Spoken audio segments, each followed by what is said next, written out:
They laughed when he walked in wearing socks with sandals, until every starship in the Andromeda belt powered down at once. The Grand Assembly Hall of Centauri Prime was designed to humble gods. A thousand-tiered gallery, rising like a silver amphitheater into the stratosphere, filled with the proudest beings in the known universe. Sentient oozes, telepathic lizards, beings of pure electricity, all gathered under the same crystalline dome to witness what was advertised as an educational display of extinct simplicity. The last known human was being brought in, a fragile, wrinkled sack of meat with no augmentation, no implants, and not even a translator embedded in his larynx. He arrived on a creaky hoverchair that wheezed like an asthmatic accordion. The assembly burst into polite laughter. The human elder blinked slowly. His name was Jacob, though none of them cared to know it.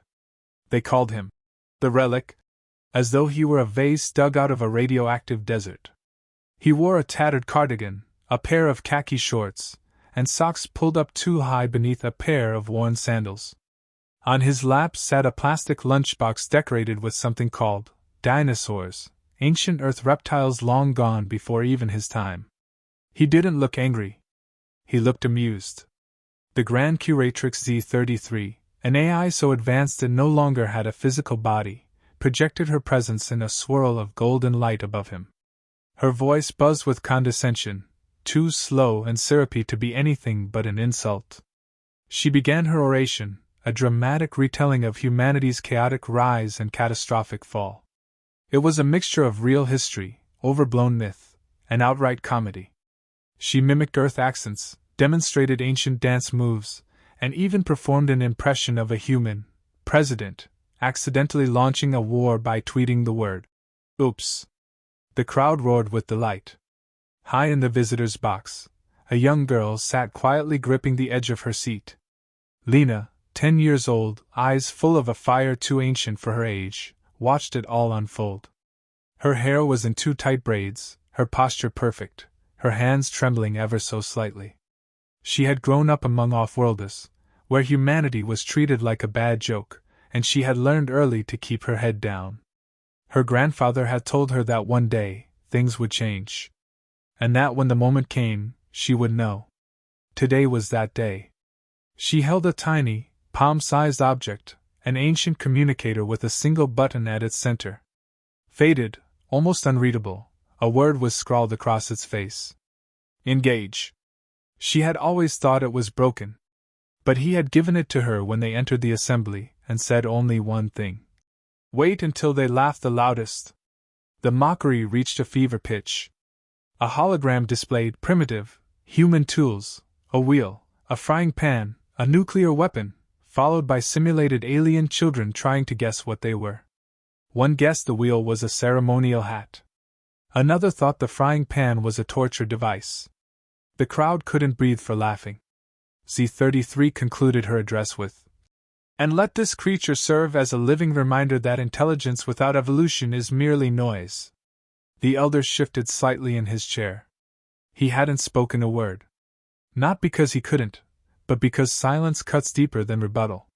He turned his head toward Lena. His eyes met hers, steady and patient. "Now?" she whispered. He gave a single nod. Lena pressed the button.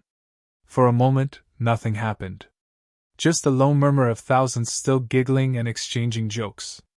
Then, without warning, the assembly's lights flickered. One by one, they blinked out, starting from the ceiling and cascading downward like a wave of falling stars. The golden projection of Z33 jittered and sparked, then collapsed into a flat line. Systems failed. Screens went dark. Security drones dropped from the air with a metallic thud. The massive viewing windows that looked out into space dimmed to black. A sound filled the room, a low, pulsing hum. Not mechanical, not electronic. Organic, almost. It reverberated through the bones. In the silence that followed, the elder finally spoke. "Your mistake," he said, his voice gravel but firm. "Was thinking we didn't know how to play dead." Panic was instant. Beings who had lived for centuries without fear now shouted in confusion. "What is this?" one cried. "It's not possible!" barked another. Security AIs attempted to reboot. Nothing responded. A giant text crawled across every holographic display still capable of flickering light. Omega Protocol, Genesis reactivated. Lena's mouth opened slightly as she stared down at her grandfather. She hadn't known it would work. She had only believed. That was all he had ever asked. Council members began shouting orders, trying to override whatever had been triggered. But the systems they had built, so advanced they believed no race could surpass them, were helpless against the oldest human weapon of all, the ability to bluff so well it changed reality. Above them all, a single satellite camera feed blinked to life. From the edge of a dead zone in the Orion Drift, it showed dozens, no, hundreds, of vessels emerging from behind cloaked asteroid fields. Silent. Undetected for a century. Long presumed lost or forgotten. The human ghost armada had returned. Z-33, her system partially restored, flickered back into partial focus. Her voice was distorted now, fractured and ragged. You were extinct. Decommissioned. Genetically diminished. What is this? The elder tilted his head. Memory. You see, we didn't vanish. We were just archived. Someone in the audience tried to stand and scream, but was frozen mid-motion as their neural implants began to loop a data stream they couldn't parse. Their mind overloaded. They collapsed with a grunt. Lena stood tall now in the viewing box, looking down over the chaos, her tiny hands still holding the communicator. Don't worry, she said softly. He told me we wouldn't hurt anyone. Unless they laughed. The elder's chair hummed as it turned slowly to face the crowd once more. Now, he said, shall we begin? And that was the moment every being in the Grand Assembly realized the joke wasn't on the human. The joke was on them. The silence that followed was the kind that pressed on lungs and made even the most cybernetic of organisms feel breathless. Not because there was no sound, but because something far worse had taken its place, the hum. It pulsed through the air in rhythmic waves, more felt than heard, like a heartbeat too large to belong to anything mortal. It was not coming from the building. It was not from the humans. It was coming from everywhere and nowhere all at once, as if the galaxy itself had begun remembering something it had long chosen to forget. The Grand Assembly Hall was no longer a place of laughter or superiority. It had transformed into a vacuum of fear. Hundreds of dignitaries, leaders, historians, and advanced sentient machines stared wide-eyed at flickering screens and collapsed security drones. One of the senior archivists, a floating jelly being from the Zelfari Nebula, wept openly into his own bioluminescent tentacles, whispering that the prophecy was wrong, that humans were supposed to be extinct, not orchestrating something this terrifying. The elder didn't speak. He simply looked forward, eyes locked onto a distant point beyond the chaos. He had no device in his hand, no control panel or transmitter. That was the part that scared them the most. This wasn't a coordinated digital attack. It wasn't even military. It was memory, weaponized. A signal so ancient and buried that most systems didn't even recognize it as a threat until it was already inside. Deep beneath the crust of Earth, in what used to be the Himalayas, an old vault rumbled awake. The Omega Core, sealed off more than a century ago, began its first boot sequence. Its power source, geothermal, infinite, and quiet. Its security protocol, uncrackable, because it had no code. The lock was human thought, emotion layered over memory, decipherable only by someone with the capacity to fear and hope at the same time. Lena had been born with that. Bred into her bones like a dormant password. A fleet of satellites began blinking into existence from various corners of forgotten star systems. They had drifted silently for decades, posing as debris or ancient research pods. Now, like chess pieces being pulled onto the board all at once, they lit up in unison. Some fired no weapons. Instead, they broadcast frequency patterns that scrambled the logic cores of nearby defense systems. Others acted as mirrors, redirecting scanning signals into blind loops. A few simply existed to be seen, unchanged, unarmed, but undeniably human in design. Their appearance alone shattered the illusion of security that the galaxy had constructed around the belief that humanity was no longer a factor. Inside the assembly, Z-33's form glitched and fluttered, stabilizing just long enough to regain partial vocalization. This action constitutes a galactic breach of Archive Treaty 7.4.2. Humans are to remain. The elder interrupted, voice calm, almost bored. Archived? Z-33 paused. The elder smiled faintly and leaned back in his chair. That's your mistake. You thought we were a book you could close. We were the hands that wrote the library. A cluster of AI protocol bots hovered in, spinning data wheels so fast they started to emit smoke. A few exploded mid-air, unshielded against the primitive complexity of Omega Protocol. This wasn't just an offensive. It was a story unfolding at a pace faster than computation. A narrative bomb. The kind of warfare no spreadsheet could model. The signal wasn't infecting machines with viruses. It was flooding them with paradox. Human paradox. The unquantifiable madness of loving your enemy, sacrificing for strangers, building weapons you never intended to use, and singing lullabies while your cities burned. At that moment, on a distant moon orbiting a gas giant, a long-dormant facility blinked online. Inside, preserved in cryostasis, was the skeletal remains of what was once Project Warden, a psychological weapon developed during humanity's final war. Its intent had never been destruction. It was meant to hold a mirror to the galaxy.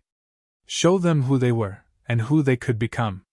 It had been decommissioned when the Earth government collapsed. But now it stirred, powered by a signal sent from a little girl's palm.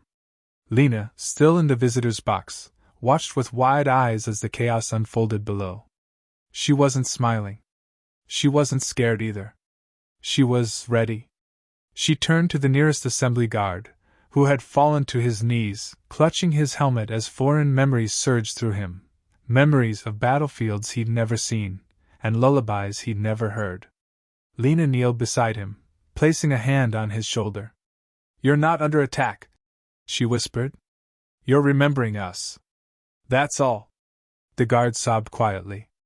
A diplomat from the Zern Confederacy, four-legged and usually composed, stood up and tried to flee the chamber. He was stopped by his own security unit, which had frozen in place, locked in a recursive ethical loop, one half of its mind determined to follow orders, the other overwhelmed by a newly downloaded human philosophy file titled, "Do no harm unless laughed at first." The elder chuckled softly to himself. The Grand Curatrix flickered back online, barely stable, stammering as her system fought to process thousands of emotional variables. "This is a violation of sentient neutrality. You are initiating total memory warfare." "Memory isn't war," the elder replied. "It's truth. You tried to bury ours under mockery. Now it's coming back with teeth." Outside the assembly dome, something massive shifted in orbit. A signal was received. A silhouette passed in front of the stars, briefly blocking a moon. The ghost armada had moved. For the first time in 100 years, a human ship opened comms. The voice that crackled through the galaxy wasn't a voice at all, but a series of tones, whistles, and emotional signatures. And yet, everyone understood it perfectly. "We're not back. We never left." The Council's emergency panel scrambled. A vote was called to isolate Earth's region of space, but the systems refused to obey. The galaxy had grown used to logic. It had forgotten how dangerous belief could be when matched with creativity and desperation. Inside the assembly, Lena sat back in her seat, the communicator resting in her lap. She looked down at her grandfather, who remained silent now, watching the dignitaries and machines melt under the weight of their own illusions. Z-33 made one last attempt. "Why? Why now? What's the purpose of this performance?" The elder raised his eyebrows, as if the question was the wrong one entirely. "We weren't trying to win," he said. "We just wanted to be remembered. But you forced us to remind you." The silence returned deeper now. Like the moment just before the wind changes direction. This was only the beginning. Somewhere between terror and revelation, the assembly stood frozen. Not in body, many were still pacing, scrambling, stammering, but in purpose. Everything they thought they understood about Earth, about humanity, about the notion of an extinct species, they now realized was not only false, but constructed. Constructed by them, maintained by them, and believed because it was more convenient than truth. The idea that humans had burned themselves out in their own chaos, that they were too primitive to endure, had been the lullaby the galaxy told itself to sleep better at night. Now, the lullaby had become a war cry. The sky outside had changed. The vessels that had lingered on the edge of the system were no longer passively observing. One by one, they decloaked, not all at once, but with purpose, with dramatic, deliberate timing. Some were shaped like old Terran battleships, boxy and rugged, their hulls covered in burn marks and history. Others were sleek, aerodynamic impossibilities that should not have existed with the level of Earth technology recorded at extinction. These were ships the galaxy had never catalogued. Ships built in silence. Ships that had watched from shadows. The Grand Assembly's orbital defense systems came online in a panic. But the control feeds were jammed, relooping the same command signals endlessly as if caught in a temporal loop. The defense network began misfiring, firing harmlessly into empty space, or worse, at their own decoy satellites. Someone in the Central Council chamber screamed. Another called for an evacuation, but the exits were sealed by the Assembly's own emergency lockdown procedures, ironically triggered by their fail-safe anti-human invasion protocol, one that had never been expected to activate. The elder remained seated in the same relaxed position, fingers laced over his chest, watching the scene unfold like it was an old movie he'd seen too many times to be surprised. Lena leaned forward, watching the ghost armada with awe and confusion. She had never seen them before, only heard stories, if they could even be called that. They were whispers, unconfirmed reports, legends wrapped in deniability. But now they were real, shimmering in the outer atmosphere, dozens of them, some larger than cities, others small and fast like insects, darting between gravitational folds like children playing tag. One ship in particular moved differently. It didn't fly so much as glide along currents of light, almost dancing between beams of starlight and magnetic fields. It emitted no weapon signature, no broadcast signal, not even propulsion traces. It simply was. A ripple in the fabric of space shaped like humanity's defiance. In the chamber, Curatrix Z-33's voice returned, shaky but present. We do not recognize these vessels. Their designs are not in the archive. The elder responded with only 3 words. That was the point. A ripple of energy passed through the air. This one wasn't technological. It was emotional. The kind of shift that happens in a courtroom when the defense suddenly produces a key witness that everyone assumed dead. The gallery didn't gasp aloud, but the tension shifted in their posture. There was confusion, yes. But buried deep beneath it, something else had begun to rise. A question. Not just fear of what the ships could do, but curiosity. If humans had these, if they'd hidden them, if they'd survived through myth and shadows, what else had they hidden? Lena turned to her grandfather. They're not attacking, she said softly. They're just floating.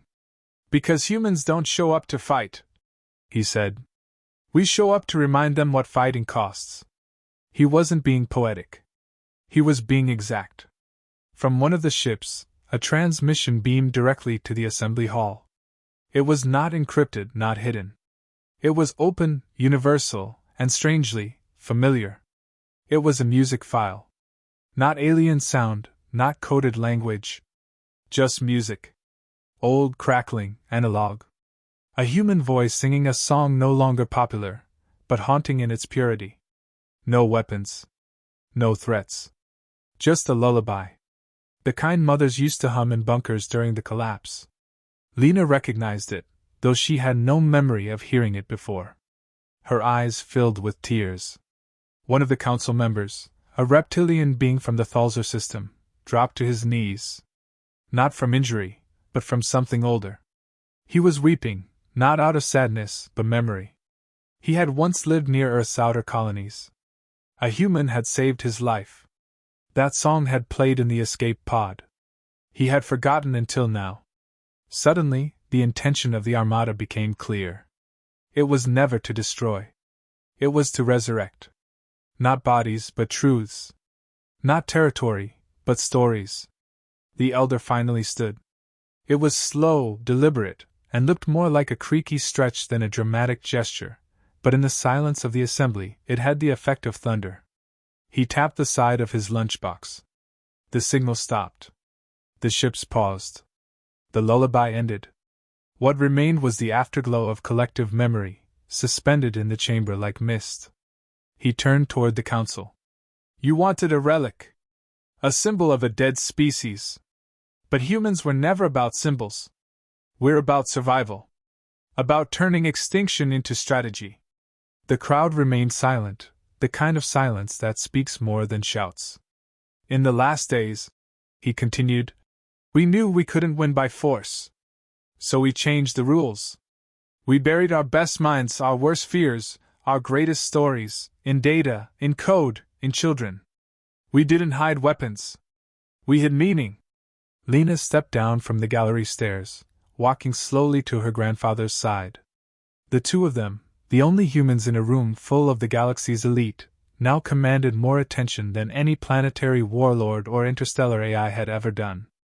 Not because they had the power to destroy, but because they had the restraint not to. The elder reached into his cardigan pocket and pulled out a small chip, a memory crystal. He held it up for all to see. This contains the last truth about what we planned.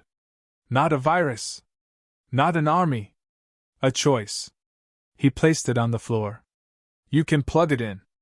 Or not. We won't force you. That's the difference. The chamber remained still. The ships outside waited. The signal was gone. The threat had passed. Or perhaps it had only just arrived, disguised as an offer. The elder sat back down in his hover chair. Lena stood beside him, holding his hand. We're not asking you to fear us, he said. We're asking you to remember us. And then, he smiled. A smile that reached through centuries, through mistakes, through extinction itself. A smile that said the Ghost Armada had never come for war. They had come to see if the galaxy was ready for peace. There was no explosion. No sudden shift in lighting, no blaring alarms. The world didn't end with fire. Instead, it began again with silence. Not the stunned, terrified kind that had swept the assembly moments ago, but something deeper, something older. A quiet so thick it felt sacred. It filled the vast chamber like a tide, pushing every delegate, every AI observer, every alien ambassador into stillness. For the first time in recorded memory, the Grand Assembly Hall, the most vocal, most opinionated, most arrogant seat of galactic power, had no words. And then the flood began. It started with the Tharnic Thought Beast, an entity composed entirely of neural energy, suddenly short-circuiting mid-hover and crashing to the floor. Its projections spun wildly, unable to contain the sudden surge of foreign data assaulting its consciousness. The memories weren't its own. It saw fields of green, burning cities, faces that grinned through disaster. It saw art born from hunger, love surviving under radiation, music composed while missiles fell. The human memory stream had begun, and it did not ask permission. Elsewhere, a cybernetic judge from the metallic moons of Nine scrambled to shut down his cranial data port, but it was too late. The human signal was not digital. It was emotional. Encoded through nuance, rhythm, contradiction, impossible for binary systems to comprehend. But it tried. His processors ignited, processing fragments of Earth's collective pain, humor, fear, and stubbornness. He screamed as his logic core fractured. They were under attack, but not by weapons. By stories.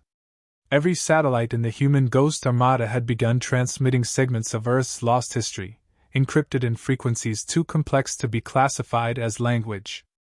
They weren't facts, they were perspectives. Emotions soaked into code. You couldn't stop them. You could only feel them. And once felt, you couldn't unfeel them. Lena held tight to her grandfather's hand as the chamber twisted with flickers of light and ghosted images. Shadows of old Earth, holograms constructed from memories no one remembered recording. A starving mother sharing her last meal with a stranger. A boy laughing in the rain just before the bomb hit. A soldier refusing to shoot, crying instead. The elder's face appeared younger in some projections, older in others. He had lived many lives in preparation for this one moment. Not as a warrior, not as a savior. As a witness. The curatrix's form blinked erratically, clearly trying to reboot its core directive. It was never designed to experience empathy. It had read about it, even simulated it in trial programs. But now, for the first time, it felt the ache of human grief, and worse, human forgiveness. A contradiction too heavy for a system built on certainty. "This is not compliance," it stuttered. "This is corruption. Memory as weapon." "No," the elder replied, voice low, yet vibrating through the hall like distant thunder. "It's context."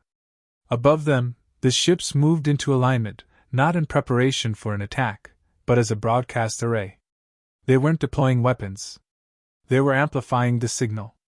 Every vessel, once a tomb of humanity's desperation, now served as a speaker. The galaxy had listened to warlords, politicians, philosophers. Now it was listening to survivors. In one corner of the hall, a young diplomat from the Ascari Alliance dropped to the floor, gasping. She saw herself in a memory, her own face, but different, more human, less adorned. It wasn't reincarnation. It was resonance. The memory showed her comforting a dying man she had never met, and yet she felt she had. Her culture prized memory deletion for emotional hygiene. Now her mind was flooded with unwanted humanity, and she clung to it like a lifeline. The elder turned toward the central dais, where the ruling faction of the assembly often delivered orders and votes. Most of them were hunched over now, trying to reassert their authority in a reality that had shifted without their consent. The chief arbiter of the Tovari consortium looked up, his face pale and drawn. "What do you want from us?" The elder didn't answer immediately. He motioned toward Lena, who stepped forward with hesitant feet and a steady heart. "You erased us," she said, voice small but clear. "And then you laughed about it. You turned us into costumes and comedy, a bedtime warning for reckless civilizations. But we didn't die. We adapted. We waited. Not to destroy you. To teach you what forgetting costs." A silence hung again, but this time it wasn't paralyzing. It was listening. A figure stood up, one of the high advisors from the Unity of Minds, a culture rooted in telepathic consensus. She looked shaken, her usually calm demeanor shredded. "The data, this signal, it's infecting our psychic web. Our minds are breaking." "No," the elder said, eyes locked with hers. "They're growing. This is what human minds are like. Messy. Conflicted. Beautiful." Suddenly, the curatrix's form burst into a fractal storm of light. For a moment it looked like it would dissolve, but then a new projection reformed, smaller, less rigid, more human in posture. The AI had rewritten itself to accommodate emotional understanding. It had become something else.